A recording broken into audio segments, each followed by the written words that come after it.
ठीक है, तो आज का हमारा टॉपिक होगा रीडिस्ट्रीब्यूशन। एक्चुअली बेसिकली जब हम बात करते हैं प्रोटोकॉल के बारे में, हम आप चाहो स्टैटिक राउटिंग चला लो या फिर प्रोटोकॉल चला लो। आप मान लो इस तरह का कुछ एक राउटर आपके पास है, आपने एक स्टैटिक राउट चला के रखा है, एक की तरफ आपने रीप चला के रखा है और दूसरी तरफ आपने EIGRP चला के रखा है। आप ऐसा भी कर सकते हो, स्टैटिक राउट भी एक इंटरफेस के लिए आप चला सकते हो, दूसरे के लिए रीप, तीसरी के लिए आप EIGRP चला सकते हो। तो इस केस में रीप से आपके पास कुछ नेटवर्क रिसीव हो रहे हैं XYZ, और स्टैटिक से आपने एक नेटवर्क कॉन्फ़िगर किया था, वो आपका A था, और EIGRP की तरफ से आपके पास B और C दो नेटवर्क आपके पास EIGRP से रिसीव हो रहे हैं। मतलब यहाँ पे जो आपके पास नेबर है वो दो आपको दे रहा है, और स्टैटिक A को आपने इस तरफ कॉन्फ़िगर करके रखा है। तो बेसिकली बाय डिफ़ॉल्ट जब हम बात करेंगे ना, तो EIGRP में जो आपके नेटवर्क रिसीव हो रहे हैं या फिर जिस इंटरफेस को आप EIGRP में एडवर्टाइज किए हो, वो बाय डिफ़ॉल्ट आपके किसी दूसरे प्रोटोकॉल के अंदर आपका नहीं जाएगा, या फिर किसी दूसरे प्रोटोकॉल के इन्फॉर्मेशन भी या फिर जो प्रीफिक्स आपको किसी दूसरे प्रोटोकॉल से रिसीव होते हैं वो बाय डिफ़ॉल्ट और एक प्रोटोकॉल के अंदर आपका ऑटोमेटिकली नहीं जाते हैं।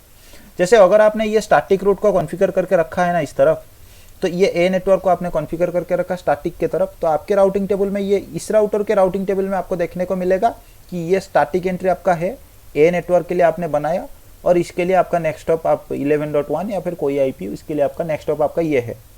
यहाँ से XYZ के लिए भी आपकी इसी राउटर के राउटिंग टेबल में आपको दिखाएगा X network, Y network, Z network आपको रीप से रिसीव हो रहे हैं, और B और C के लिए भी आपको दिखाएगा कि ये EIGRP से आपको रिसीव हो रहे हैं इसी डिवाइस के राउटिंग प्रोटोकॉल के अंदर।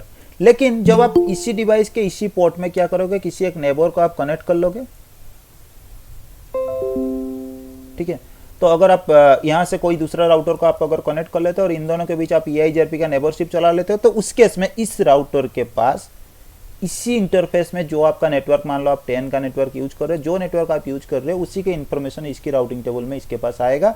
या फिर अगर कोई दूसरा इंटरफेस था जो कि 12 का नेटवर्क आप यूज कर रहे थे, अगर इसको भी आपने EIGRP में डाल दिया ना सेम ऑटोनोमस सिस्टम के अंदर, तो इसी के इन्फॉर्मेशन इसके पास EIGRP के थ्रू आ जाएगा। 12/8 का नेटवर्क है, और किससे रिसीव हुआ है, ये जो IP आपका होगा उसी IP के इन्फॉर्मेशन वहाँ पे एज एन एक्सटॉप आपको देखने को मिलेगा। लेकिन ये जो रीप से आपके पास कुछ नेटवर्क आपको रिसीव होते हैं XYZ, और यहाँ पे आपने 13 का नेटवर्क यूज किया था इंटरफेस के लिए, ये नेटवर्क, या फिर ये जो आपके पास डायरेक्टली कनेक्टेड नेटवर्क ये इंटरफेस के लिए ये आपका होगा, और उसके साथ साथ A नेटवर्क जो आपके पास था आपने स्टैटिकली कॉन्फ़िगर किया था, ये ऑटोमेटिकली आपके EIGRP के अंदर नहीं आते हैं। तो एक्चुअली क्या होता है, आपके एक प्रोटोकॉल के इन्फॉर्मेशन दूसरे प्रोटोकॉल के अंदर बाय डिफ़ॉल्ट आपके नहीं आते हैं, उनको एक प्रोटोकॉल से इंफॉर्मेशन को फिर हमें दूसरे प्रोटोकॉल में इंजेक्ट करना पड़ता है, और जो इंजेक्ट करने की प्रोसेस हमारे पास होता है उसी प्रोसेस को हम क्या बोलते हैं, रीडिस्ट्रीब्यूशन। मतलब हम क्या करेंगे, एक प्रोटोकॉल से रिसीव किया गया या फिर एक प्रोटोकॉल में एडवर्टाइज किया गया इंफॉर्मेशन को हम क्या करेंगे, एक दूसरे प्रोटोकॉल को डिस्ट्रीब्यूट कराएंगे, ठीक है। और जब भी हम रिडिस्ट्रीब्यूट करने के लिए जाएंगे तो हमें याद रहना चाहिए जिस राउटर पे हम, कौन से वाले राउटर पे हम रिडिस्ट्रीब्यूट करेंगे, जिस राउटर पे आपका मल्टीपल प्रोटोकॉल चल रहा है, मतलब ये भी आपका रीप का पार्टिसिपेंट है और ये भी आपका EIGRP का पार्टिसिपेंट है, तो हम ऐसा कर सकते हैं कि रीप के इन्फॉर्मेशन को EIGRP के अंदर दे सकते हैं, और EIGRP के इन्फॉर्मेशन को फिर हम डिस्ट्रीब्यूट कर सकते हैं किसके अंदर, रीप के अंदर, ताकि यहाँ से जो नेटवर्क का इन्फॉर्मेशन आपका रिसीव होगा वो आपके रीप के अंदर चला जाएगा, आगे वाले नेबर को भी मिल जाएगा। यहाँ से जो नेटवर्क आपको रीप में रिसीव हो रहा है वो आपका EIGRP के अंदर आ जाएगा, जो भी आगे आपका नेबर होगा उसके पास वो इन्फॉर्मेशन आपका पहुंच जाएगा। जनरली अगर हम एक साइड रिडिस्ट्रीब्यूशन करते हैं, मतलब रीप से ही हमने क्या किया, EIGRP के अंदर दे दिया, लेकिन EIGRP से रीप तक हमने रिडिस्ट्रीब्यूट नहीं किया, तो इसे हम सिंपल रिडिस्ट्रीब्यूशन कहते हैं। लेकिन जब हम रीप से EIGRP और EIGRP से रीप फिर हमने, मतलब दोनों तरफ से हम ये मतलब रिडिस्ट्रीब्यूशन कर देते हैं, तो उस केस में इसे हम बोलते हैं क्या, म्यूचुअल रिडिस्ट्रीब्यूशन, ठीक है। और यहाँ से यहाँ तक ये एक PC था और ये एक PC था, ये PC आपका ये जो राउटर में कनेक्ट है, इस राउटर के साथ इसका क्या नेबरशिप है, EIGRP का एक दूसरे प्रोटोकॉल के साथ नेबरशिप है। ये जो राउटर जिसके साथ ये PC कनेक्ट है, इनके बीच आपका रीप का नेबरशिप है, जो कि और एक दूसरा प्रोटोकॉल का नेबरशिप है। और ये एक आपके पास ऐसा राउटर है जिसके पास आपका दो प्रोटोकॉल चल रहे हैं, तो यही राउटर आपका क्या कर सकता है, आपका रिडिस्ट्रीब्यूशन कर सकता है। ये राउटर आपका नहीं कर सकता, ये राउटर भी नहीं कर सकता। जिस राउटर के ऊपर आपका मल्टीपल प्रोटोकॉल चल रहे हैं वही राउटर आपका रिडिस्ट्रीब्यूशन कर सकता है। और यहाँ से यहाँ तक ये जो यूजर से इस यूजर तक पूरा कम्युनिकेशन कराने के लिए आपको एक म्यूचुअल रिडिस्ट्रीब्यूशन का जरूरत पड़ेगा। अगर म्यूचुअल रिडिस्ट्रीब्यूशन नहीं होगा तो फिर भी आपका कम्युनिकेशन नहीं होगा। अगर आप यही करते हो कि रीप से आपने रिडिस्ट्रीब्यूट कर दी किसमें, EIGRP में, और EIGRP से रीप में आपने नहीं किया, तब भी आपका कम्युनिकेशन नहीं होगा। इस राउटर के पास तो इन्फॉर्मेशन आ जाएंगे। रीप से मान लो आपका ये एक्स नेटवर्क का यूजर था, ये वाई नेटवर्क का यूजर था, तो एक्स के इन्फॉर्मेशन इसने रीप में एडवर्टाइज किया तो इसके पास रीप में आ गया। रीप से आपने EIGRP में इंजेक्ट कर दी रिडिस्ट्रीब्यूट चला के, तो इस राउटर के पास एक्स के इन्फॉर्मेशन तो राउटिंग टेबल में आ जाएगा। तो ये क्या करेगा, ये वाई यूजर जब भी ट्रैफिक भेजेगा ये एक्स को देख के आगे दे देगा और ये इसको भी दे देगा। लेकिन ये राउटर क्या करेगा, जब उसे रिप्लाई करने की कोशिश करेगा तो इसकी राउटिंग टेबल में वाई के लिए कोई एंट्री नहीं होगा, तो ये रिप्लाई नहीं कर पाएगा। इसीलिए हमें फिर क्या करना पड़ेगा, वाई के इन्फॉर्मेशन इसको देने के लिए, वाई EIGRP के अंदर पड़ा है, तो इसलिए हम क्या करेंगे, EIGRP को रीप के अंदर रिडिस्ट्रीब्यूट कर देंगे ताकि ये राउटर को भी वाई के बारे में इन्फॉर्मेशन पता चल जाए और रिटर्न पाथ इसको मिल जाए। तभी वाई से अगर कोई ट्रैफिक इसके पास आ रहा है तो उसे वो रिप्लाई कर पाए। ठीक है, तो इसको चलाने के लिए मैंने इसको एक बार चालू किया था, ये तो बंद हो गया था, फिर से एक बार मैं चालू करके देखता हूँ। नहीं तो इसका एक छोटा सा प्रैक्टिकल हम कर लेंगे। तो पैकेट ट्रेसर में पूरा इन्फॉर्मेशन भी आएगा कि नहीं वो भी मेरे को नहीं पता।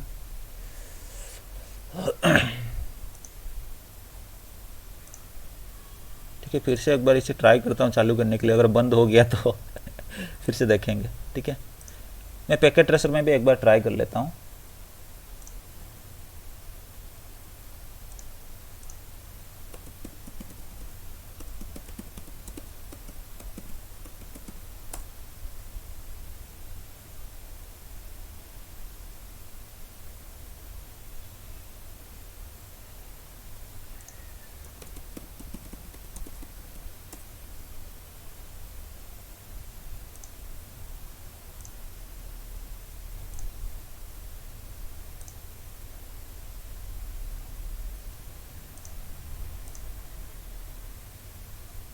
ट्रेसर में इसकी टोपोलॉजी बनाने के लिए टाइम लग जाएगा।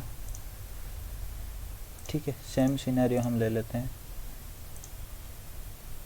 इसको बंद कर देते हैं, स्लो होने लगा है।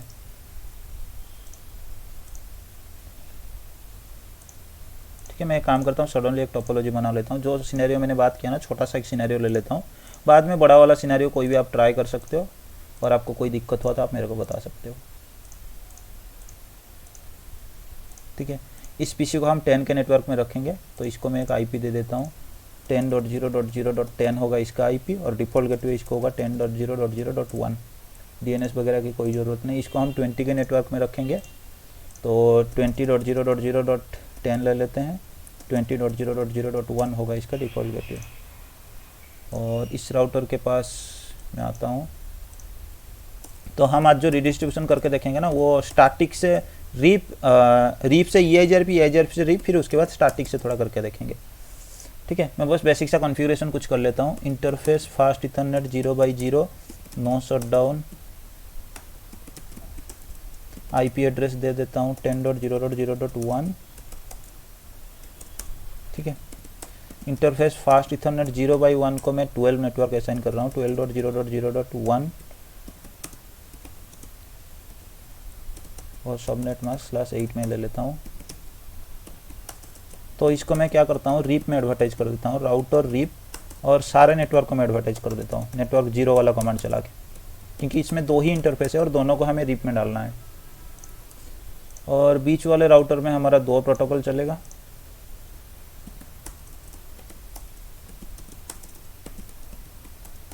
जीरो बाई जीरो को हम क्या करते हैं, 12 का नेटवर्क दे देते हैं, 12.0.0.2,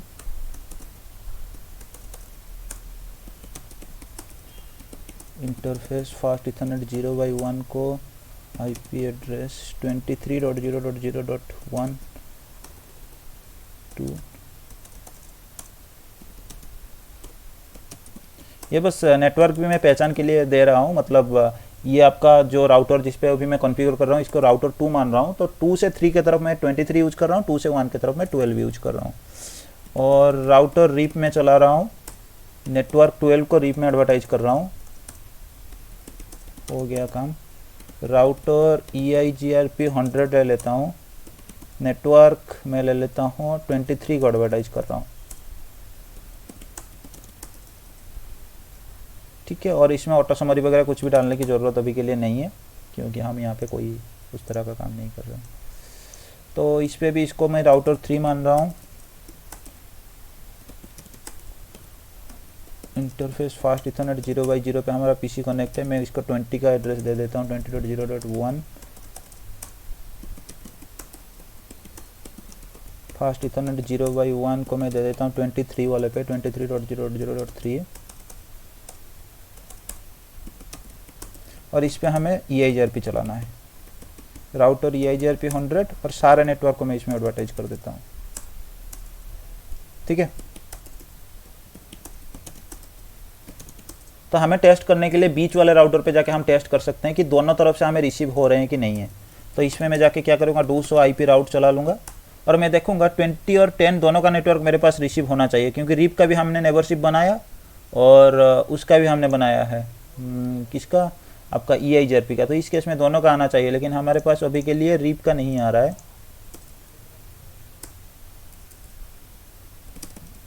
और रीप की वेरिफिकेशन के लिए कोई स्पेसिफिक कमांड आपके पास नहीं है, 100 IP प्रोटोकॉल के अंदर आपको ही दिखेगा। ठीक है, 100 IP प्रोटोकॉल के लिए पहले EIGRP का इन्फॉर्मेशन दे रहा है, फिर रीप का दे रहा है। रीप में ये बता रहा है फास्ट इथरनेट 0x0 आपका एडवर्टाइज है, लेकिन इसे रिसीव क्यों नहीं हो रहा है। 100 IP राउट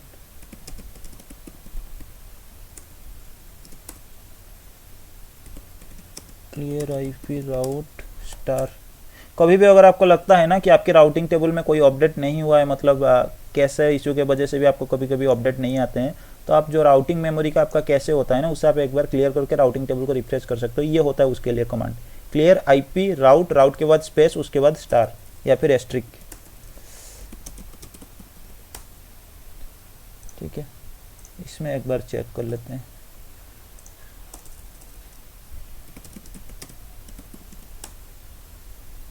टेन डायरेक्टली कनेक्टेड तो दिखा रहा है।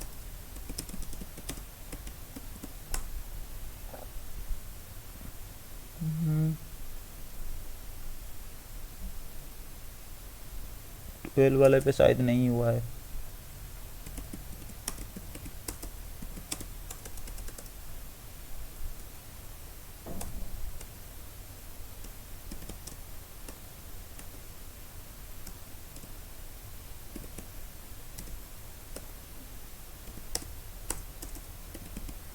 Ten dot zero dot zero 12.0.0। ठीक है, अभी देखते हैं।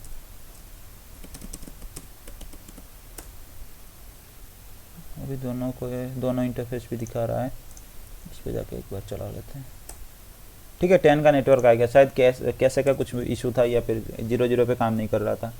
ठीक है, तो इस राउटर के पास आप देख लो 10 का नेटवर्क हमें दूसरे तरफ से किससे रिसीव हो रहा है। 23 का प्रॉब्लम है क्या? हेलो हेलो, सिर्फ 23 का नेटवर्क गलत है, उसका IP एड्रेस दिया तो गलत है। 23 का जीरो हो गया था यहाँ पर, देखिए। कौन सा वाला इंटरफेस पे? हाँ सर, शो IP। हाँ इंटरफेस में 23 का ठीक तो है, 2 मैंने दिया है ना। 23 से रीप का कोई मतलब नहीं था, रीप आपका 12 से कनेक्ट था। ठीक है, तो अभी के लिए अगर मैं राउटिंग टेबल इसका चेक करता हूं तो आप देख लो, इसको 10 का नेटवर्क रीप से रिसीव हो रहा है, मतलब राउटर 1 से 10 का नेटवर्क इसे रिसीव हो रहा है, और आप EIGRP से इसे रिसीव हो रहा है 20 का नेटवर्क। ठीक है, जो कि राउटर 3 से रिसीव हो रहा है। एक बार अगर आप राउटर 3 के राउटिंग टेबल में अभी के लिए जाओगे ना, बीच वाले राउटर पे तो 10 और 20 दोनों तरफ से जो रिसीव है उसे दिखा रहा है, और यहाँ पे अगर मैं 100 IP राउट कर देता हूँ ना, अब देख लो यहाँ पे 10 का कोई नामो निशान नहीं है। ठीक है, 10 आपका जो बीच में आपका राउटर 2 है ना, वहां तक आपका 10 का इन्फॉर्मेशन आ रहा है, और वहां से यहाँ तक 10 का इन्फॉर्मेशन ऑटोमेटिकली, क्योंकि 2 से 3 के बीच जो आपका कम्युनिकेशन है या फिर नेबरशिप है वो EIGRP का है, इसलिए आपका नहीं आ रहा है। इसी तरह अगर आप राउटर 1 पे जाके 100 IP राउट करोगे ना, तो आपको यहाँ पे 20 का कोई नेटवर्क की इन्फॉर्मेशन आपको नहीं दिखेगा। अब देख लो 20 का कोई इन्फॉर्मेशन आपको यहाँ पे दिखा नहीं रहा है, मतलब रीप से इन्फॉर्मेशन आपके EIGRP के अंदर नहीं आ रहे हैं, EIGRP से इन्फॉर्मेशन आपके रीप के अंदर नहीं आ रहे हैं। तो इसको करने के लिए अभी हमें क्या करना है, EIGRP से इन्फॉर्मेशन को रिडिस्ट्रीब्यूट करना है किसमें, रीप में, और रीप के इन्फॉर्मेशन को रिडिस्ट्रीब्यूट करना है EIGRP में। तो इसको करने के लिए हम ये राउटर 1 और राउटर 3 पे कुछ नहीं कर सकते, क्योंकि राउटर 1 पे सिर्फ आपका रीप चल रहा है और राउटर 3 पे आपका EIGRP चल रहा है। हम कौन सी वाले राउटर पे कर सकते हैं, जिस पे आपका दोनों के दोनों प्रोटोकॉल जो है ना चल रहे हैं। तो ये दोनों के दोनों प्रोटोकॉल हमारा राउटर 2 पे चल रहे हैं। तो इसमें हम क्या करेंगे, अभी इसको मीडिएटरी की तरह हम काम कराएंगे और इसमें क्या करेंगे, इसको अभी कुछ इन्फॉर्मेशन दे देंगे कि रीप के इन्फॉर्मेशन को आप क्या करो EIGRP में ले आओ और EIGRP के जो इन्फॉर्मेशन है ना उसको क्या करो आप रीप के अंदर ले आओ। तो सबसे पहले हम क्या करते हैं, EIGRP के इन्फॉर्मेशन को रीप के अंदर ले लेते हैं। तो राउटर के रीप के जो आपके पास कमांड है उसके अंदर हम चले जाएंगे और आपके पास एक रीडिस्ट्रीब्यूट करके कमांड है, ठीक है। रीडिस्ट्रीब्यूट किसको करेंगे हम, EIGRP को करेंगे। और EIGRP हमारा कौन सा ऑटोनोमस सिस्टम नंबर के साथ चल रहा है, 100 ऑटोनोमस सिस्टम के नंबर के साथ चल रहा है। तो यहाँ पे अगर आप रीडिस्ट्रीब्यूट के बाद आप अगर मतलब क्वेश्चन मार्क लगा दोगे तो आपको बहुत सारे इन्फॉर्मेशन दिखा रहा है। कनेक्टेड अगर आप लगाओगे तो ये रीडिस्ट्रीब्यूट क्या करता है, जितने भी आपके पास कनेक्टेड इंटरफेस है ना, सारे कनेक्टेड इंटरफेस या नेटवर्क को ये क्या करता है रीप में डाल देगा। ये आपके कनेक्टेड नेटवर्क जो कि आपके इंटरफेस में आप कॉन्फ़िगर करते हो जो नेटवर्क को, उसे आप क्या बोलते हो, कनेक्टेड नेटवर्क। आपने राउटर 2 पे आप हो तो एक तरफ आपने 12 का नेटवर्क कॉन्फ़िगर किया है, उसमें से एक IP आपने एक इंटरफेस पे दिया है तो 12 का नेटवर्क कॉन्फ़िगर हुआ है और ये कनेक्टेड आपका 23 आपने दिया है तो 23 का इन्फॉर्मेशन आ रहा है। अगर आप यहाँ पे रीडिस्ट्रीब्यूट कनेक्टेड कर दोगे तो आप एक बार हम कनेक्टेड भी करके देखते हैं। उसके बाद आप मैट्रिक भी आप दे सकते हो। अगर मैट्रिक कुछ नहीं दोगे तो बाय डिफॉल्ट कुछ मैट्रिक वैल्यू ले लेगा, या फिर मैट्रिक वैल्यू रीप में होता है ना, आपको मैंने बताया था 1 to लेके 15 तक होता है। यहाँ पे कोई भी मैनुअली मैट्रिक वैल्यू आप दे सकते हो, हमें कुछ भी नहीं देना है, बाय डिफॉल्ट ये जो है वो ले ले। अब देखो पहले जब मैं R1 के पास गया था ना और इसकी राउटिंग टेबल आपको चेक करा रहा था तो यहाँ पे 23 का कोई इन्फॉर्मेशन नहीं था। 23 आपका राउटर 2 के पास कनेक्टेड है, राउटर 2 के लिए 23 कनेक्टेड नेटवर्क है, लेकिन राउटर 1 के पास उसके लिए कोई इन्फॉर्मेशन नहीं आया था। क्यों नहीं आया था, क्योंकि राउटर 1 के पास जो आपका राउटर 2 में वो इंटरफेस आपका रीप में नहीं है, इसलिए आपका नहीं आया था। लेकिन अभी हमने क्या किया, कनेक्टेड को रीडिस्ट्रीब्यूट किस में कर दी, रीप के अंदर। तो अभी हमारे पास उसके इन्फॉर्मेशन आ जाना चाहिए था। अब देख लो अभी रीप के अंदर हमने रीडिस्ट्रीब्यूट कनेक्टेड कर दिया तो राउटर 2 में जो भी इंटरफेस कनेक्टेड था राउटर 2 के साथ वो सारे नेटवर्क को क्या करता है, आपके रीडिस्ट्रीब्यूट कर देता है EIGRP के अंदर।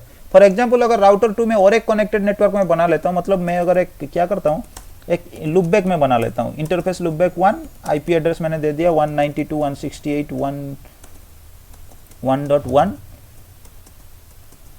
ठीक है, ये वाला मैंने दे दिया। इसको भी ये ऑटोमेटिकली, ये भी इसी राउटर के लिए अभी के लिए क्या होगा, आपका कनेक्टेड दिखाएगा। 100 IP राउट अगर आप करोगे तो 190 पे आपका 92 आपका कनेक्टेड के साथ दिखाएगा कि ये डायरेक्टली कनेक्टेड है। तो अगर राउटर 1 के पास अगर आप अभी के लिए जाओगे और ये 100 IP राउट चला लोगे तो ये भी आपका ये इंजेक्ट हो जाएगा। मतलब जितने भी आपके पास कनेक्टेड नेटवर्क है सारे आपके रीप के अंदर इंजेक्टेड हो जाएंगे। क्यों, क्योंकि आपने रीडिस्ट्रीब्यूट कर दिया किसको, जितने भी कनेक्टेड नेटवर्क आपके पास था किसके अंदर, रीप के अंदर। तो router RIP no redistribute connected में एक बार चला लेता हूँ क्योंकि हमें दूसरा करना है। तो ये हटाने के बाद आपका हट गया होगा वहाँ से राउटिंग टेबल से, ठीक है। तो रीडिस्ट्रीब्यूट उसके बाद अगर आप क्वेश्चन मार्क लगाओगे तो आपके पास और भी इंफॉर्मेशन है।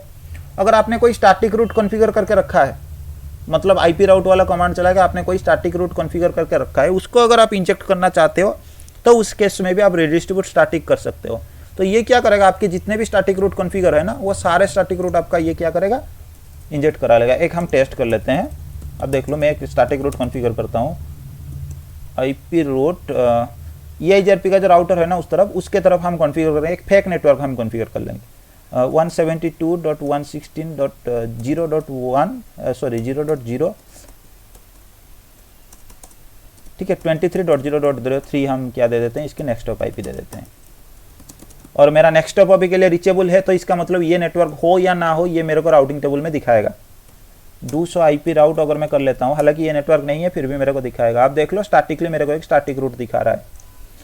अभी के लिए अगर मैं राउटर 1 के पास जाता हूँ तो 100 IP राउट चला लूँगा ना तो ये नेटवर्क की इन्फॉर्मेशन मेरे को नहीं दिखना चाहिए। वो क्लियर नहीं हुआ है क्या, अच्छा रीप का जो होता है ना इन्फॉर्मेशन वो थोड़ा टाइम लेता है ना आने के लिए, ठीक है। तो कभी कभी राउटिंग कैसे के लिए भी आपका दिक्कत हो जाता है। अभी के लिए आप राउटिंग टेबल देखो, राउटिंग टेबल में आपका 172 वाला नेटवर्क का कोई भी इन्फॉर्मेशन इसको रिसीव नहीं हो रहा है। अगर मैं यहाँ पे चला जाता हूँ और क्या करता हूँ, राउटर रीप के अंदर जाके रीडिस्ट्रीब्यूट स्टैटिक कर लेता हूँ तो उस केस में आप देखना अभी अगर मैं इस राउटर के पास जाके चलाऊँ ना तो वो नेटवर्क आपको यहाँ पे रीप के अंदर आ जाएगा। मतलब रीडिस्ट्रीब्यूट स्टैटिक कमांड आपका क्या करता है, रीप के अंदर आप अगर कोई मतलब रीप के नहीं, आप कितने भी प्रोटोकॉल आप EIGRP के अंदर भी ये कमांड आप चला सकते हो। अगर आप ये करते हो तो जितने भी आपके पास स्टैटिक रूट आपने कॉन्फ़िगर करके रखा है आप 0000 के लिए भी अगर आपने स्टैटिक डिफॉल्ट रूट कॉन्फ़िगर कर रखा है तो उससे भी ये इंजेक्ट करा देता है। ठीक है, तो ये ऑप्शन। और डिस्ट्रीब्यूट के बाद अगर आप देखोगे तो यहाँ पे आपके पास कुछ ये मैट्रिक आपका, जैसे आप मैट्रिक क्या सेट करना चाहते हो 1 से लेके 15 तक क्या वैल्यू आप सेट करना चाहते हो उसके लिए है। EIGRP के प्रीफिक्स को इंजेक्ट करने के लिए आप EIGRP कमांड चलाओगे। OSPF के लिए आप OSPF चलाओगे। और रीप के अंदर रीप को अगर आप करना चाहते हो तो उस केस में आपका रीप आ जाएगा। लेकिन रीप के लिए ये आपका दिखा रहा है, लेकिन ये कोई काम नहीं रीप के अंदर। ठीक है, तो यहाँ पे हम क्या करते हैं, रिडिस्ट्रीब्यूट EIGRP हम करेंगे। तो EIGRP के प्रोसेस को हम करेंगे तो उसके बाद ये पूछ रहा है आपको कौन सा ऑटोनोमस सिस्टम नंबर आप करना चाहते हो। तो हमने 100 चला के रखा है तो 100 ही हम लगाएंगे यहाँ पे। उसके बाद आप एंटर दबा सकते हो या फिर कोई मैट्रिक वैल्यू आप चाहो तो सेट कर सकते हो। मैट्रिक वैल्यू अगर आप मैं यहाँ पे 5 ले लेता हूँ ना, तो आप देखना राउटर 1 के पास अगर मैं आ जाता हूँ, एक बार इसकी क्लियर IP पुराना इंफॉर्मेशन नहीं हटा रहा है। ठीक है, एक सेकंड 30 सेकंड थोड़ा वेट कर लेते हैं, क्योंकि रीप के केस में क्या होता है ना, आपके अगर आप राउटिंग टेबल क्लियर कर लेते हो तो उसके बाद वो नेक्स्ट अपडेट के बाद ही ये अपडेट कराता है खुद को।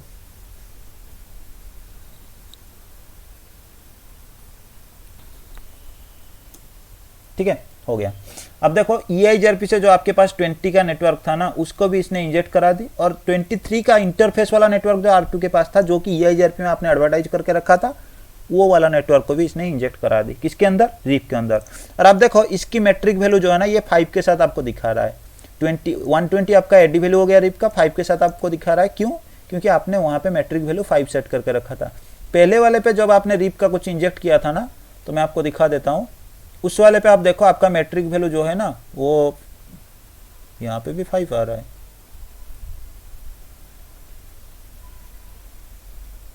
अच्छा, ये 20 का इन्फॉर्मेशन कैसे आ गया यहाँ पे?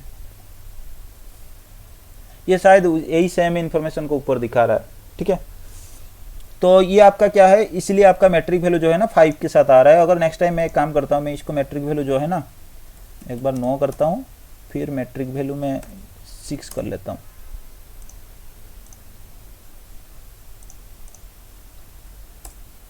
ठीक है, अब देखो यहाँ पे मैट्रिक वैल्यू, जो भी मैट्रिक वैल्यू आप सेट करना चाहते हो वो कर लेना। लेकिन यहाँ पे मैट्रिक वैल्यू कुछ भी सेट मत करो, ताकि ये 1 के साथ स्टार्ट हो, क्योंकि आपको पता है रीप में रेस्ट्रिक्शन 15 तक है। अगर 16 आ गया कहीं पे तो ड्रॉप हो जाएगा, आगे हो सकता है, आपके पास बहुत सारे राउटर हो सकते हैं।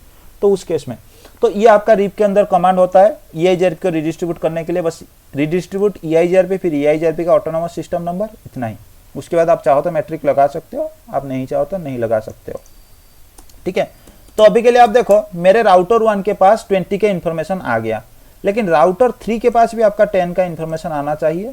अगर नहीं आएगा तो आपका कम्युनिकेशन नहीं होगा। तो यहाँ पे अगर मैं 100 IP राउट करता हूँ, यहाँ पे 10 का कोई इन्फॉर्मेशन नहीं है। तो इस केस में अगर ये डिवाइस इसके साथ कम्युनिकेट करने की कोशिश करेगा तो डाटा तो इसके पास आएगा, ये भी आगे इसके पास दे देगा, ये भी आगे इसके पास दे देगा, लेकिन ये वापस फिर रिप्लाई नहीं कर पाएगा। तो इसको भी 10 के इन्फॉर्मेशन इस राउटर 3 के पास होना चाहिए। तो उसके लिए फिर मैं क्या करूंगा, इस राउटर के पास चला जाऊंगा। राउटर अभी रीप को मेरे को इंजेक्ट करना है किसमें, EIGRP में, क्योंकि EIGRP को मैंने रीप के अंदर डाल दिया। अभी रीप को लेके रीप के जो प्रीफिक्स है उन्हें EIGRP के अंदर देना है। तो राउटर EIGRP, फिर उसके बाद जो भी आपके पास नंबर है, फिर यहाँ पे भी रिडिस्ट्रीब्यूट कमांड अगर मैं चलाऊंगा, उसके बाद आप देख लो यहाँ पे ये कुछ ऑप्शन आपको ज़्यादा दिखा रहा है। जैसे BGP आपके पास आ गया, एक्स्ट्रा एक ऑप्शन। कनेक्टेड जैसे सेम मैंने आपको बताया था, यहाँ पे भी सेम है। स्टैटिक राउट को भी आपके सेम है, और OSPF रीप इस तरह का आपको ऑप्शन दिखा रहा है। तो यहाँ पे हमें रीप को इंजेक्ट करना है, तो हम क्या करेंगे, रिडिस्ट्रीब्यूट रीप कराएंगे। लेकिन इसमें थोड़ा चेंजेस है। आप अगर क्वेश्चन मार्क लगाओगे तो आप सिर्फ इसी को अगर इंजेक्ट कर दोगे तो रीप का सारे इन्फॉर्मेशन आपके इंजेक्ट हो जाएंगे। ठीक है, अगर मैं ऐसे लगा देता हूँ तो, और मैं जाके अगर राउटर 3 पे चेक करता हूँ, आप देखना अभी क्या होगा, आपके 10 वाला नेटवर्क का इन्फॉर्मेशन जो है ना वो आ गया होगा।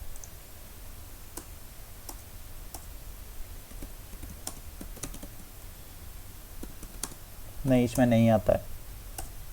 ठीक है, तो इसमें आपका बाय डिफॉल्ट उस तरह का इन्फॉर्मेशन रीप की तरह ये काम नहीं कर रहा है। हालांकि ये कैरेज रिटर्न दिखा दिया तो मैंने सोचा ये काम नहीं कर रहा है।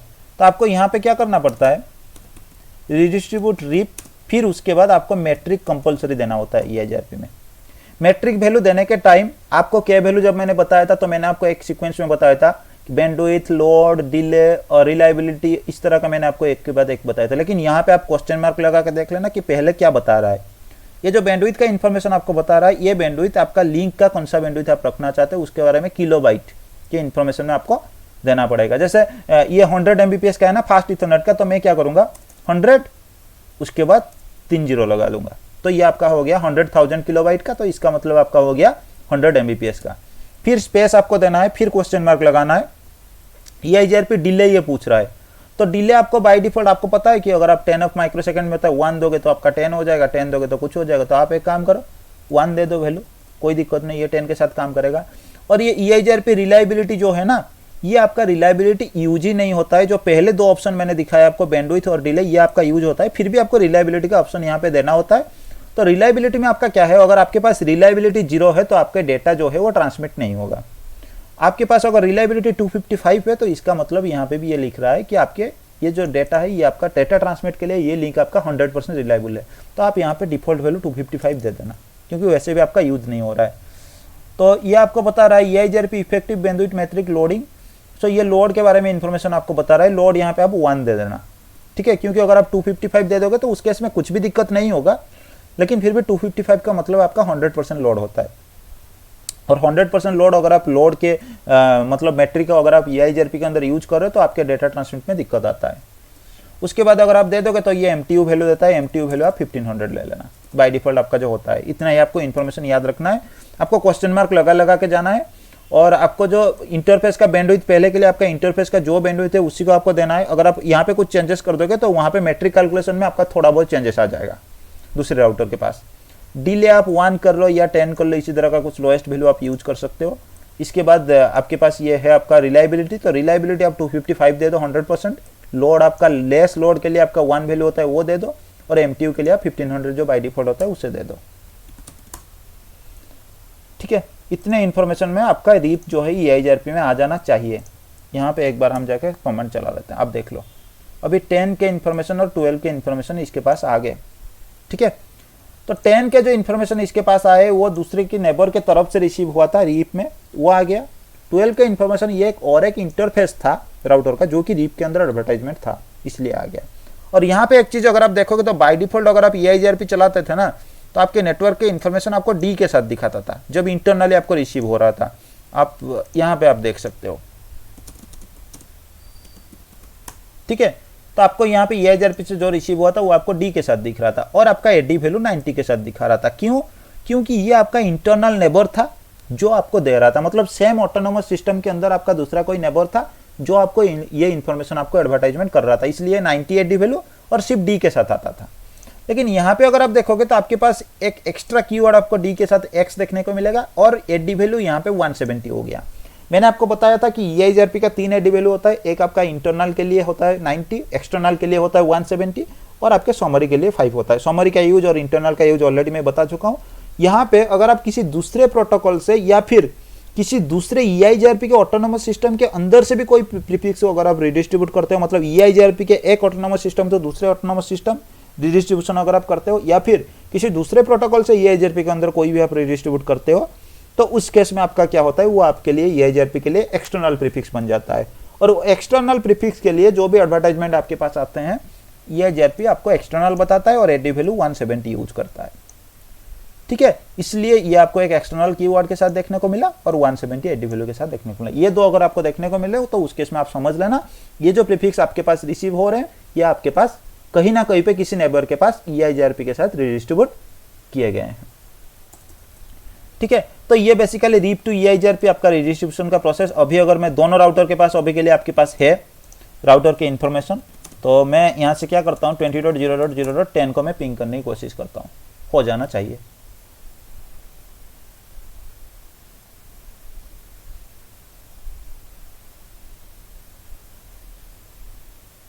ठीक है, आपका कम्युनिकेशन हो गया। और आर्फ रिजोल्यूशन के लिए 1-2 पैकेट आपका ड्रॉप होते हैं, तो उसके बाद आपका कम्युनिकेशन हो जाता है। तो अभी के लिए मैं क्या करूंगा, मैंने रीप से EIGRP मैंने आपको दिखा दिया, और स्टैटिक डिफॉल्ट ये सारे भी मैंने करके आपको दिखा दिया, और कनेक्टेड को भी मैं रिडिस्ट्रीब्यूट करके आपको दिखा दिया। अभी मैं क्या करूंगा EIGRP टू EIGRP रिडिस्ट्रीब्यूट करके दिखाऊंगा। तो फास्ट इथरनेट 0/1 के तरफ आपने EIGRP चला कर रखा है, फास्ट इथरनेट 0/0 की तरफ आपने क्या चला कर रखा है, रीप चला कर रखा है। तो मैं उस रीप को हटा देता हूं, ठीक है। नो राउटर रीप मैंने कर दिया, रीप को मैंने पूरा हटा दिया। और दूसरी तरफ मैं क्या करूंगा, EIGRP 100 आपके पास है और एक मैं EIGRP 1 करके नया ऑटोनोमस सिस्टम के साथ मैं चलाऊंगा। तो उसके लिए यहां से भी मैं रिप हटा देता हूं, नो राउटर रिप। तो राउटर EIGRP 1 में लेता हूं और इसमें भी सारे नेटवर्क को मैं इस राउटर में एडवर्टाइज कर देता हूं EIGRP में, क्योंकि इसमें तो सारी चीज़ आपका EIGRP चलेगा। तो इसमें जो आपके पास इंटरफेस फास्ट इथरनेट 0x1 है वो आपका EIGRP 100 के अंदर है, और 0x0 को अभी मैं क्या करूंगा, EIGRP उसके अंदर डालूंगा, 1 के अंदर डालूंगा। राउटर EIGRP 1 नेटवर्क 12.0.0.0, ठीक है, मैंने दे दिया। अभी अगर ये राउटर के पास आप आके देखोगे, शो IP राउट, अभी के लिए कोई इन्फॉर्मेशन आपके दूसरे EIGRP का कोई इन्फॉर्मेशन नहीं होगा। ये अच्छा थोड़ी देर के बाद ये क्लियर करता है ना, ठीक है, फिर भी ये आ रहा है 12 का इन्फॉर्मेशन। एक सेकेंड, इसमें शायद कोई कमांड आपका रिमूव नहीं हुआ है। IP प्रोटोकॉल शायद रिप नहीं होता है, नहीं रिप तो चला गया, फिर भी 12 का इन्फॉर्मेशन उसे कैसे रिसीव हो रहा है। अच्छा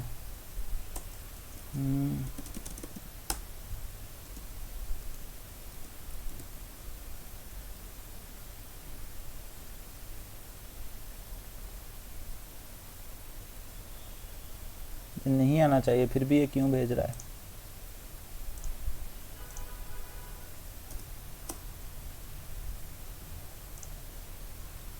एक सेकंड, एक बार हम लिंक को फ्लैप कर लेते हैं।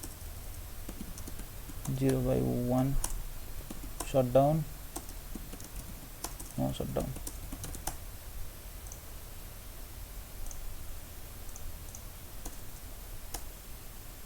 मतलब फिर भी ये 12 का इंफॉर्मेशन भेज रहा है।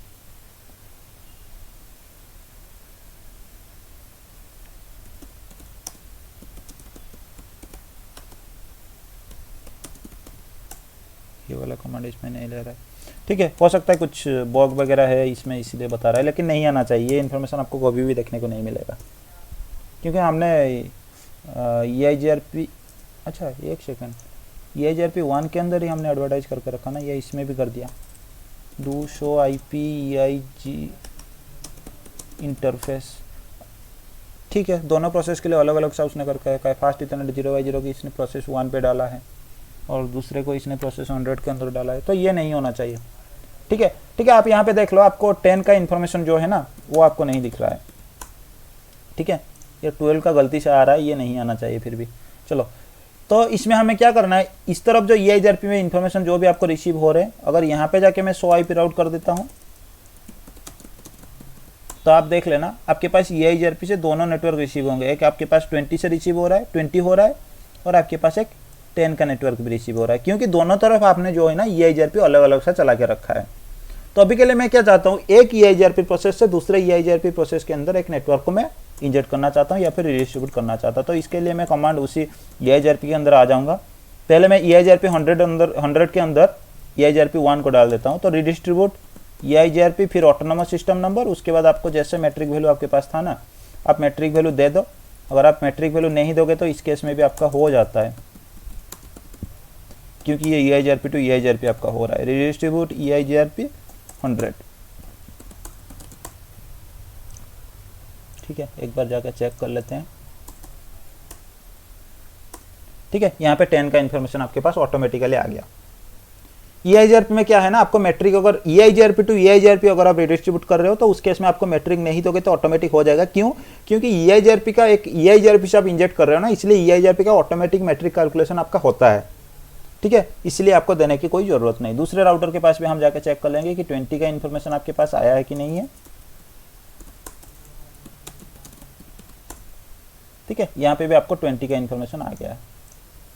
तो दोनों को हम कम्युनिकेशन करा के देख लेते हैं। आप EIGRP टू EIGRP रिडिस्ट्रीब्यूट करने के टाइम भी आप टेस्ट कर सकते हो, आप चाहो तो मैट्रिक वैल्यू दे सकते हो, अगर नहीं चाहो तो नहीं दे सकते हो। तो ये पूरा आपका था रिडिस्ट्रीब्यूशन, जो कि एक प्रोटोकॉल से दूसरे प्रोटोकॉल में इंफॉर्मेशन को इंजेक्ट करने के लिए आपके पास यूज होते हैं। तो ये रिडिस्ट्रीब्यूशन को यूज करके भी आप क्या कर सकते हो, आप डिफॉल्ट रूट को जो है ना सारे राउटर के पास भेज सकते हो। कैसे भेजोगे, आप देखो ये जो राउटर है ना आपके पास, इस राउटर पे आप देख लो शो आईपी राउट, आपके पास कोई डिफॉल्ट रूट कॉन्फ़िगर नहीं है। तो मान लो ये आपका एज राउटर था, ठीक है, और आप चाहते हो कि एज राउटर पे आपका कोई आईएसपी, ये मान लो आपका पीसी नहीं कोई आईएसपी कनेक्ट था, तो आप एज राउटर पे क्या करते हो, एक डिफॉल्ट रूट आप आईएसपी की तरफ कॉन्फ़िगर कर लेते हो। तो मैं क्या करता हूँ, एक पीसी की तरफ टेस्ट के लिए मैं आईएसपी एक डिफॉल्ट रूट कॉन्फ़िगर कर लेता हूँ, आईपी राउट, ठीक है, और पीसी का आईपी आपका क्या है 10.0.0.10 मैंने दे दिया। सो आईपी राउट अगर यहाँ पे आप कर लोगे तो आपको एक डिफॉल्ट रूट देखने को मिलेगा, ठीक है। और आप चाहते हो कि ये जो डिफॉल्ट रूट आपका आईएसपी की तरफ कॉन्फ़िगर हो वो सारे राउटर के पास चले जाए, क्योंकि सारे राउटर जो है ना वो ट्रैफिक किसको भेजते हैं, आपके एज राउटर जो है उसकी तरफ भेजेंगे। तो यहाँ से ट्रैफिक जब भी आपके इंटरनेट पे जाना चाहेगा तो इस तरह आपको एज राउटर के पास आएगा और एज राउटर क्या करेगा, आईएसपी की तरफ भेज देगा। तो इसलिए, और अगर आप चाहोगे तो आप क्या कर सकते हो, यहाँ पे जाके एक स्टैटिक रूट आप कॉन्फ़िगर कर लो, स्टैटिक डिफॉल्ट रूट इसके तरफ, फिर यहाँ पे जाके इसके तरफ कॉन्फ़िगर कर लो। तो इस तरह का सीरीज कॉन्फ़िगरेशन करके भी आप कर सकते हो। नहीं तो उस दिन मैंने आपको एक दिखाया था EIGRP के अंदर करके, नहीं तो आप यहाँ पे क्या कर सकते हो, ये जो EIGRP यहाँ पे चल रहा है ना उसके अंदर आप रिडिस्ट्रीब्यूट स्टैटिक कर सकते हो। राउटर EIGRP 1 यहाँ पे चल रहा है, तो रिडिस्ट्रीब्यूट स्टैटिक, फिर आपको यहाँ पे मैट्रिक लगाना पड़ेगा क्योंकि ये EIGRP टू EIGRP नहीं है। तो मैट्रिक में फास्ट आपका बैंडविड्थ आता है, तो हमने 100 Mbps ले लिया, डिले 1 ले लिया, उसके बाद जो भी वैल्यू आपका है वो आप सेट कर लो।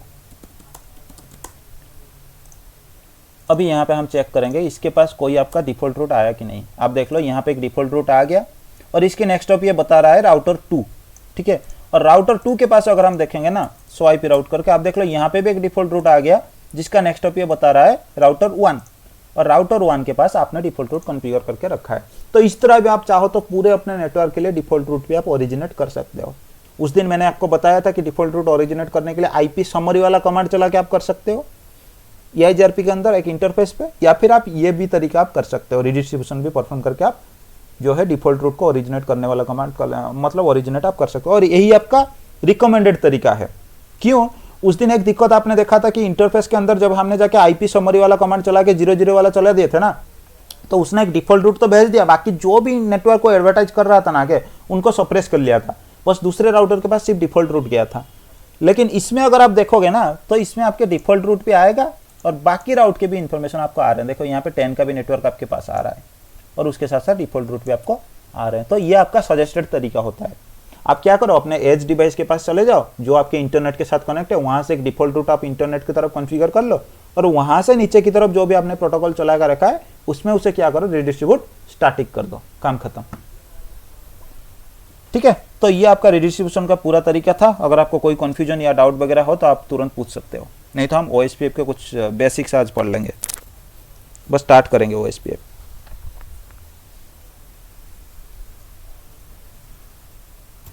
मैं बीच में 2-3 राउटर रहेगा तो 2-3 राउटर पे भी हम रिडिस्ट्रीब्यूट चलाएंगे। नहीं, देखो 2-3 राउटर आपके पास हो तो रिडिस्ट्रीब्यूट चलाने की कोई जरूरत नहीं। आपके सिनेरियो ऐसा हो सकता है, आप बोलते हो, देखो मैं क्या बताता हूँ, रियल टाइम में क्या होता है आपके पास। अगर रियल टाइम का एक छोटा सा इमेज मैं यहाँ पे ले लेता हूँ ना, तो ये होता है आपका एज राउटर जिसे प्रोवाइडर एज हम बोलते हैं। तो ये आपका कनेक्टेड होता है आईएसपी के साथ, ठीक है। ये राउटर से आप क्या करते हो, ये आपका मान लो टाटा का राउटर है, टाटा के आईएसपी के साथ कनेक्ट है। तो यहाँ से आप कनेक्शन लेते हो कहाँ पे, आपके पास कुछ कोर स्विचेस पड़े हैं या फिर आपके पास कोई राउटर था जिसके ऊपर आपका लेयर 3 का कम्युनिकेशन वगैरह हो रहा है। तो इस कोर स्विच के साथ आपने कनेक्ट किया, फिर कोर से आप क्या करते हो, डिस्ट्रीब्यूशन स्विच से कनेक्ट कर लेते हो। और अगर आपका डिस्ट्रीब्यूशन स्विच आपका कोई दूसरे बिल्डिंग में कनेक्ट है तो उस केस में आप क्या करते हो, डिस्ट्रीब्यूशन और कोर ये इसके बीच पूरा आपका राउटिंग चला लेते हो। तो ये कोर से हो सकता है आपके पास डिस्ट्रीब्यूशन 2 कनेक्ट है, यहाँ से हो सकता है डिस्ट्रीब्यूशन 3 कनेक्ट है, इस तरह का। या फिर इस कोर से और एक डिवाइस आपने कनेक्ट किया, एक राउटर आपने कनेक्ट किया, इस राउटर से और एक नेटवर्क आपने कनेक्ट किया, ये कोर हो गया उसके लिए, यहाँ से और एक डिस्ट्रीब्यूशन स्विच है, ठीक है। तो आप इन सारों के बीच आप क्या कर सकते हैं, एक प्रोटोकॉल चला सकते हैं। या फिर आप क्या करो, इसके तरफ आपने चलाया है रीप को और इसके तरफ पूरा आपने चलाया है EIGRP को, और यहाँ पे हो सकता है आपने स्टैटिकली इसके तरफ कॉन्फ़िगर किया है या फिर कोई OSPF वगैरह कुछ भी आप चला सकते हो। तो इसी डिवाइस के ऊपर आप क्या करो, रिडिस्ट्रीब्यूट परफॉर्म कर दो, जिसमें आपका मल्टीपल प्रोटोकॉल चल रहे हैं। तो इसका मतलब ये नहीं कि यहाँ पे अगर और एक राउटर कनेक्ट आगे और एक कनेक्ट आगे और एक कनेक्ट तो सब में रिडिस्ट्रीब्यूट करना पड़ेगा, ऐसा नहीं। कहीं पे भी अगर आपने ऐसा कर दिया कि इसके तरफ आपने EIGRP का कुछ अलग प्रोसेस दे दिया, इसके तरफ आपने कोई जो आपका सेम प्रोसेस है वो चल रहा है, तो उस केस में फिर यहाँ पे भी आपको रिडिस्ट्रीब्यूट चाहिए। रिडिस्ट्रीब्यूट आपको तभी जरूरत होगा, कब होगा, जब आपके इंफॉर्मेशन एक ऑटोनोमस सिस्टम से दूसरे ऑटोनोमस सिस्टम के पास आप मतलब पास करा के लेके जा रहे हो। ठीक है, अगर आपका EIGRP का प्रोसेस हमने 1 चलाया और एक राउटर पे एक तरफ हमने 1 चलाया प्रोसेस, दूसरे तरफ 100 था, तो आपको मैंने बताया था कि एक ऑटोनोमस सिस्टम मतलब आपका एक ऑटोनोमस सिस्टम नंबर अलग सा मतलब आपका एक ऑटोनोमस सिस्टम हो गया, ये एक दूसरा ऑटोनोमस सिस्टम हो गया। तो आप रिडिस्ट्रीब्यूट क्या करोगे, एक ऑटोनोमस सिस्टम से दूसरे जब आपको लेने की जरूरत हो ना कहीं पे भी, वहां पे आपको रिडिस्ट्रीब्यूट करने की जरूरत होगा। ठीक है, आप चाहो तो एक प्रोटोकॉल से दूसरे प्रोटोकॉल भी आपके, एक ऑटोनोमस सिस्टम से दूसरे ऑटोनोमस सिस्टम, एक प्रोटोकॉल के एक प्रोसेस से दूसरे प्रोसेस भी आपको एक अलग सा ऑटोनोमस सिस्टम नंबर आपके पास होते हैं। क्लियर है ना? हाँ भाई हाँ। ठीक है, और एक ही मतलब दो राउटर है, दो राउटर है, एक साइड में हम रीप चला के रखे हैं और दूसरे साइड में हम EIGRP चला के रखे हैं। तो रीडिस्ट्रीब्यूट करना चाहते हैं RIP से EIGRP तो होगा कि नहीं? हाँ, मैंने करके दिखाया ना, रीडिस्ट्रीब्यूट होगा कि नहीं? हाँ, रीप टू EIGRP मैंने करके दिखाया ना। नहीं, मैं बीच वाला को हटा देना चाहता हूँ, वो बीच वाला नहीं रहेगा, तो दोनों स्विच जो राउटर था वो दोनों राउटर के अंदर। अच्छा, आप सिनेरियो ऐसे बोल रहे हो, मैं बता रहा हूँ। हाँ, मैं समझ गया, आप ऐसा बता रहे हो कि आपके यहाँ पे एक राउटर है, ये यहाँ पे आपने रीप चला के रखा है, यहाँ पे आपने EIGRP चला के रखा है, और आप इसमें कुछ भी प्रोटोकॉल आप नहीं चलाओगे, आप बता रहे हो। तो इन दोनों के बीच नेबरशिप कैसे होगा? हाँ। ये बात भी है ना, ये आपके EIGRP तक ये पॉसिबल नहीं है जी।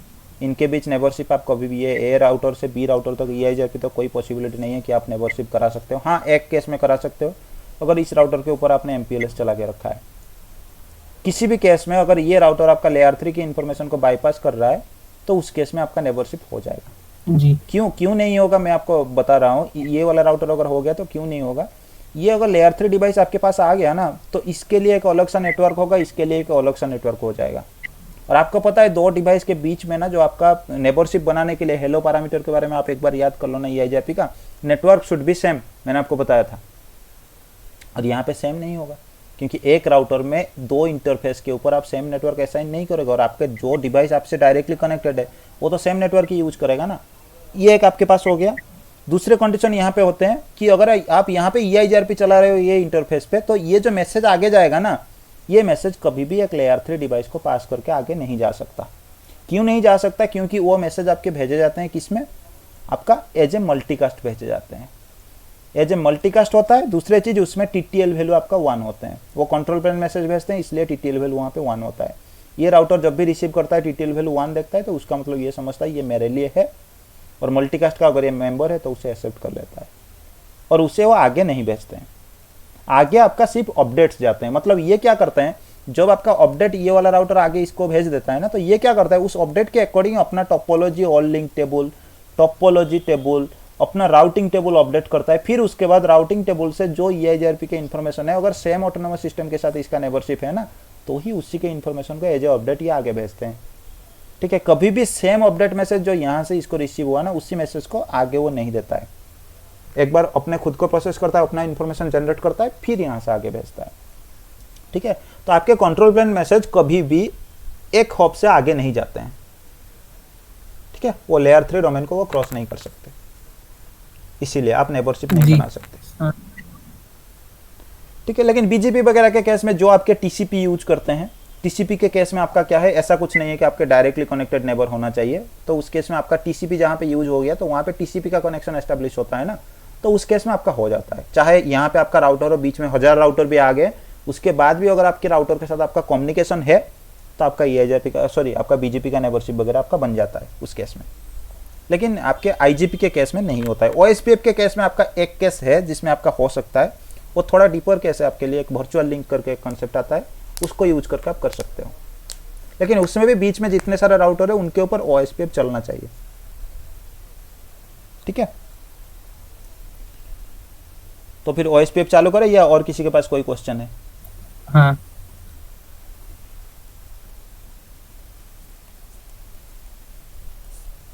ठीक है, इसकी फुल फॉर्म है ओपन शॉर्टेस्ट पाथ फास्ट। तो ये भी एक आपका IGP का प्रोटोकॉल है। जैसे दो प्रोटोकॉल के बारे में हमने बात किया, रीप के बारे में और EIGRP के बारे में, तो ये भी आपका एक डायनामिक इंटीरियर गेटवे प्रोटोकॉल आपके पास है। तो जैसे कि मैंने आपको बताया था, स्टैटिक रूट और डायनामिक रूट में आप डायनामिक प्रोटोकॉल चलाने में और स्टैटिकली मैनुअली सारे रूट को कॉन्फ़िगर करने में क्या दिक्कत आपको हो सकता है और डायनामिक में आपको क्या फ़ायदा है, यहाँ पे भी सेम चीज़ आपका उसी तरह का जो भी डायनामिक राउटिंग प्रोटोकॉल आपके EIGRP या रीप करते हैं, ये भी उसी तरह का काम करते हैं। तो बेसिकली क्या है, जब भी आप कोई नया प्रोटोकॉल इन्वेंट करते हो, ठीक है, तो उसमें क्या है, कुछ पुराने प्रोटोकॉल में आपके पास हो सकते हैं कोई कमियां थी या फिर और भी कुछ एडवांस हम कर सकते थे, या फिर हमेशा क्या ध्यान दिया जाता है कि एक नया प्रोटोकॉल जब इन्वेंट किया जाता है एक प्रोटोकॉल के ऊपर, तो तभी क्या दिया जाता है सबसे पहले कि फीचर कितना हम ऐड कर सकते हैं सबसे पहले। उसके बाद होता है कन्वर्जेंस कितना फास्ट हो सकता है, मतलब मैं 100 राउटर के बीच जो आपका OSPF चला रहा हूँ ना, या फिर कोई भी प्रोटोकॉल चला रहा हूँ, तो कितने जल्दी पूरे 100 राउटर के पास मेरा नेटवर्क का इन्फॉर्मेशन स्प्रेड हो जाए, या फिर कहीं पे अगर कुछ डाउन चला गया तो उस केस में कितने जल्दी वो कन्वर्ज हो जाए, ताकि मेरा यूजर को ज़्यादा परेशानी ना हो नेटवर्क माने डाटा ड्रॉप होने के लिए। ये होता है। तीसरी चीज़ आपके पास सिक्योरिटी होता है कि कितना मैं सिक्योर बना सकता हूँ कौन से वाले प्रोटोकॉल को।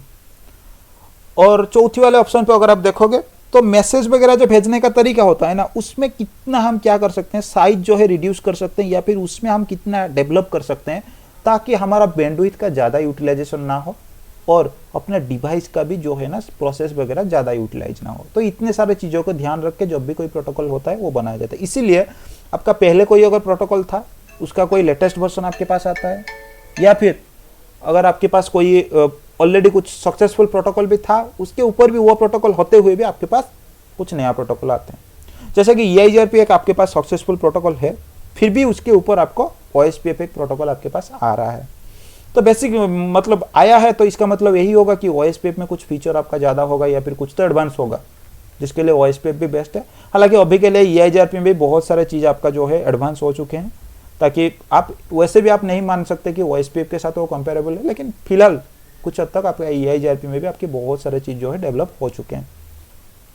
तो ये भी आपके पास IGP का प्रोटोकॉल है। इसके बारे में अगर हम बात करते हैं, इसका फुल फॉर्म आपका होता है ओपन शॉर्टेस्ट पाथ फास्ट, और ये आपका SPF एल्गोरिदम को यूज करता है। जैसे वहाँ पे मैंने EIGRP में आपको बताया था ना कि आपका ये डुअल एल्गोरिदम आपका यूज कर रहा था, रीप आपका बेलमैन फोर्ड एल्गोरिदम यूज करता था, तो ये इस तरह का आपका कन्वर्जेंस वगैरह करने के लिए SPF एल्गोरिदम को यूज करता है।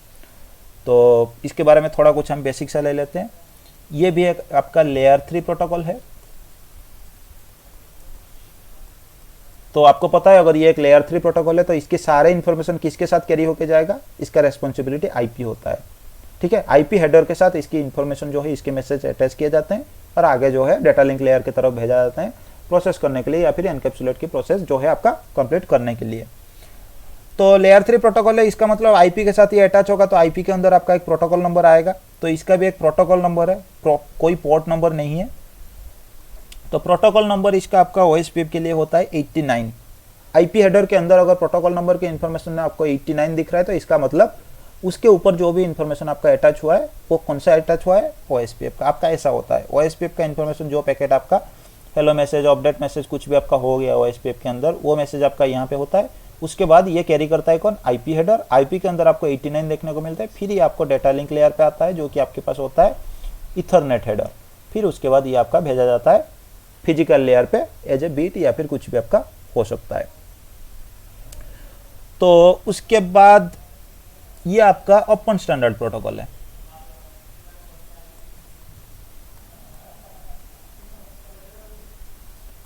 तो अगर आप CCNA पढ़ रहे हो ना, तो CCNA का मतलब आपका होता है आप सिस्को के कोर्स जो है ना वो आप पढ़ रहे हो। तो इसका मतलब आपको दो चीज देखने को मिलेंगे, एक आपको बताया जाएगा ओपन स्टैंडर्ड और एक सिस्को का बताया जाएगा, सिस्को प्रोप्राइटरी।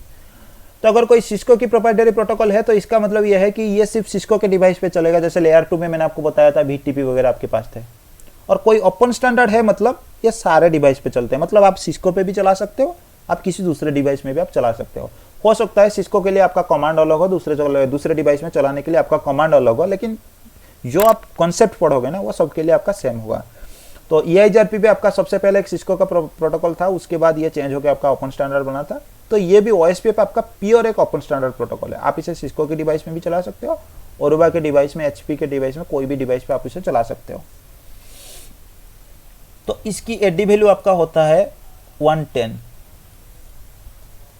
ठीक है। जैसे हमने रीप का पढ़ा था, AD वैल्यू था 120, EIGRP का 90, 70 और 90, 170 और 50 यूज कर रहा था। OSPF में आपको एक ही AD वैल्यू देखने को मिलेगा, वो होगा आपका 110।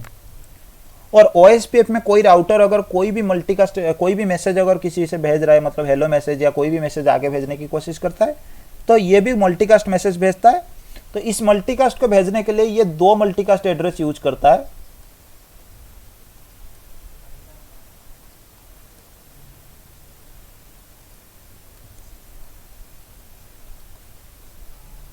ठीक है, एक आपके पास होता है 224.0.0.5, 224.0.0.6। अभी के लिए हम जितने भी बात करेंगे 224.0.0.5 का हम बात करेंगे। जनरली जो भी मैसेजेस आपके होते हैं ये इसी मल्टीकास्ट एड्रेस पे भेजे जाते हैं। जब हम आगे पढ़ेंगे तो हम जानेंगे एक्चुअली 224.0.0.6 का क्या यूज है, वो एक स्पेसिफिक यूज होता है। नहीं तो आपके बाय डिफॉल्ट जितने भी मैसेज OSPF का आपका ट्रांसमिट होते हैं वो आपका क्या होता है 224.0.0.5 के साथ आपके होते हैं। और इसके मेट्रिक आपका होता है कॉस्ट। OSPF में कुछ कॉस्ट वैल्यू आपके पास होते हैं जो कि इसके मेट्रिक होता है, और कॉस्ट कैलकुलेशन का भी कुछ तरीका होता है जो भी हम मेट्रिक कैलकुलेशन के टाइम हम देखेंगे, ठीक है। और ये इसका मेट्रिक कैलकुलेशन के लिए ये कॉस्ट को यूज करता है। जैसे EIGRP आपके पास था ना, EIGRP क्या कर रहा था, बहुत सारे चीज को यूज करता था। यहाँ पे इतना सारा चीज ये यूज नहीं करता है, बस कॉस्ट को यूज करता है। और कॉस्ट बेसिकली किसके ऊपर डिपेंड करता है, बैंडविड्थ के ऊपर डिपेंड करता है, हम देखेंगे। और ये एक आपका pure link state routing protocol है।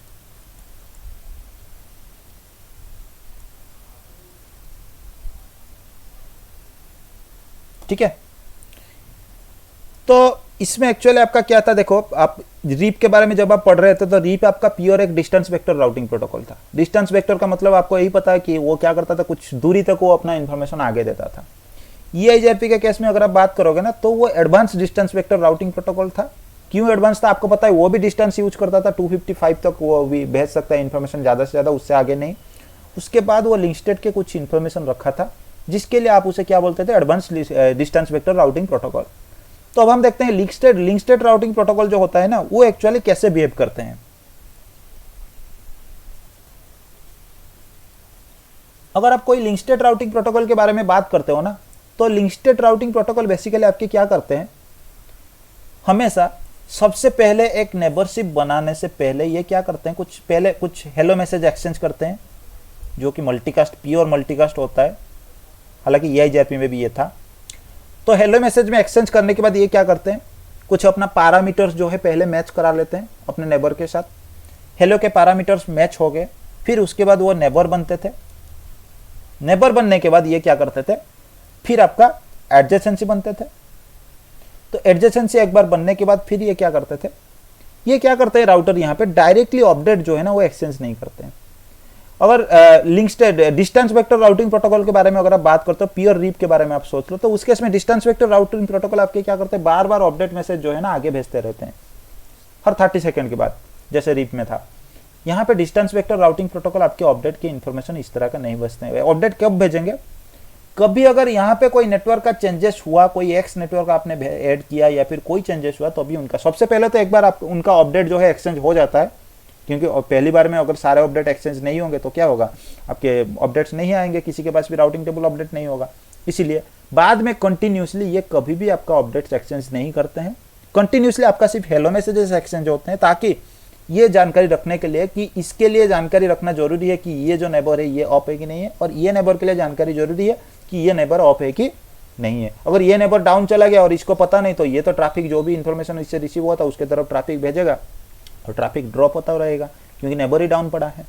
तो इसके लिए ये क्या करते हैं, हेलो मैसेजेस एक्सचेंज करते रहते हैं पीरियडिकली चेक करने के लिए ताकि मेरा नंबर जिंदा है कि नहीं है।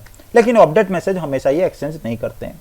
और ये अपडेट मैसेज जो होता है ना, ये हमेशा यहाँ पे अगर कोई चेंजेस हो गया, मतलब यहाँ से पहले आपके पास ABC 3 नेटवर्क रिसीव हुए थे और ये अपडेट में ABC 3 नेटवर्क को आगे किसके पास, इसके पास दे दिया था। बाद में अगर आप X की नेटवर्क की इंफॉर्मेशन ऐड कर रहे हो तो इसका मतलब ये पूरा अपडेट नहीं भेजेगा, ABC X चारों की इंफॉर्मेशन आगे नहीं भेजता है। क्या करेंगे, सिर्फ X की इंफॉर्मेशन को आगे दे देगा इसके पास ताकि ये अपडेट कर ले।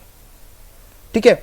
और ये जो लिंक स्टेट राउटिंग प्रोटोकॉल होते हैं ये क्या करते हैं, अपना कोई जैसे EIGRP था ना, टोपोलॉजी टेबल अपडेट करता था, topology all link table update करता था प्रीफिक्स के साथ, ये ऐसा कुछ अपडेट नहीं करते। ये क्या करते हैं, अपने लिए डाटाबेस अपडेट करते हैं, अपना खुद का डेटाबेस बनाते हैं जिसके अंदर वो पूरे इंफॉर्मेशन रखते हैं कि मेरे साथ क्या क्या नेटवर्क कनेक्ट है, पूरे उसके इंफॉर्मेशन रखते हैं। जैसे ये मेरा राउटर 1 हो गया तो राउटर 1 क्या करता है, एक राउटर 1 डेटाबेस बनाएगा, ठीक है, DB। राउटर 2 ये है तो ये राउटर 2 DB करके अपना खुद का बनाएगा। तो ये क्या करते हैं, अपने डेटाबेसेस, ना कि पूरे प्योर लिंक का अपडेट वो डायरेक्ट एक्सचेंज नहीं करते हैं, ये क्या करते हैं, अपने डेटाबेस, राउटर 1 क्या करेगा, अपना खुद का डेटाबेस जो है राउटर 1 राउटर 2 के पास भेजेगा, राउटर 2 अपना डेटाबेस राउटर 1 के पास भेजेगा।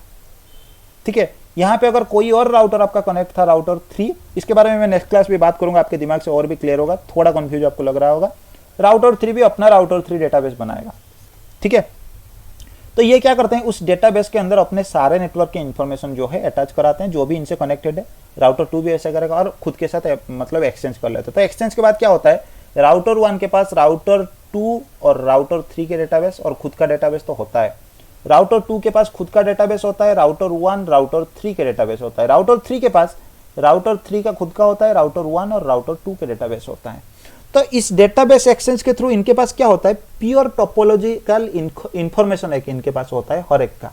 मतलब आप देखो, ये राउटर 3 के पास अगर एक नेटवर्क कनेक्ट था आपका Y नेटवर्क और राउटर 1 के पास आपका कनेक्ट था X नेटवर्क, तो राउटर 3 क्या करता है, अपने राउटिंग टेबल अपडेट करने के लिए जब उसके राउटर 1 का डेटाबेस इसको रिसीव किया होगा ना, तो राउटर 1 अपने डेटाबेस में X का इंफॉर्मेशन अटैच किया होगा क्योंकि X इसके साथ डायरेक्टली कनेक्टेड है और OSPF में आपने एडवर्टाइज करके रखा है, इसलिए उसने अपने डेटाबेस में अटैच किया होगा। और ये डेटाबेस जब R2 के पास आएगा, R2 राउटर 1 के डेटाबेस खोलेगा, उसे X का इंफॉर्मेशन मिलेगा और ये अपडेट कराएगा, X मेरे को राउटर 1 ने दिया है। डेटाबेस के अंदर इंफॉर्मेशन में राउटर 1 के इंफॉर्मेशन आएगा, राउटिंग टेबल में ये अपडेट कराएगा जिस इंटरफेस से आपको रिसीव हुआ है, उस इंटरफेस को as a next hop, X equal to router 1 का जो भी आपका नेक्स्ट हॉप होगा। राउटर 3 क्या करेगा, सेम इंफॉर्मेशन राउटर 1 के डेटाबेस जब उसे रिसीव हुआ होगा ना, तो ये राउटर 1 के डेटाबेस को खोलेगा और डेटाबेस से इसे मिलेगा कि X नेटवर्क मेरे को रिसीव हो रहा है। कौन दे रहा है, डेटाबेस के अंदर उसे इंफॉर्मेशन मिलेगा कि एक राउटर है अपने नेटवर्क में जो राउटर 1 है, इसके साथ ये नेटवर्क मेरा कनेक्ट है। लेकिन राउटिंग टेबल में जब अपडेट कराएगा, नेक्स्ट हॉप यूज करेगा राउटर 2 का। तो इससे आपको एक चीज एक्स्ट्रा पता लगा होगा, कुछ EIGRP से कुछ एक्स्ट्रा आया होगा कि राउटर 3 के साथ राउटर 1 डायरेक्टली कनेक्टेड नहीं है, लेकिन फिर भी इसके पास डेटाबेस के अंदर इंफॉर्मेशन है कि राउटर 1 X नेटवर्क जो है एक बंदा है राउटर 1 करके जिसके साथ ये डायरेक्टली कनेक्टेड है। ये चीज आपके EIGRP में नहीं होता था। EIGRP में आपका बेसिकली क्या था, इस तरह का आपका था, मान लो यहाँ पे आपका X नेटवर्क कनेक्ट है, इसने इसको एडवर्टाइज दे दी, इसने इसको दे दी, तो ये राउटर को लगेगा ये X नेटवर्क इसी के साथ डायरेक्टली कनेक्टेड है और कुछ एक्स्ट्रा इसको नहीं लगता है। ठीक है। लेकिन OSPF के केस में इनके पास डेटाबेस के अंदर पूरे प्रॉपर इंफॉर्मेशन होता है कि ये नेटवर्क कौन से वाले डिवाइस के पास एग्जैक्टली कनेक्टेड है। हालांकि राउटिंग टेबल में नेक्स्ट हॉप जिसका भी जो मेरे को दे रहा है एडवर्टाइजमेंट, उसके तरफ ही मैं भेजूंगा डेटा, इसके लिए नेक्स्ट हॉप में वो आ जाएगा, लेकिन डेटाबेस के अंदर पूरा प्रॉपर इंफॉर्मेशन आपको होता है। ठीक है। आज के लिए इतना ही। इसमें अगर किसी के पास कोई डाउट या फिर कंफ्यूजन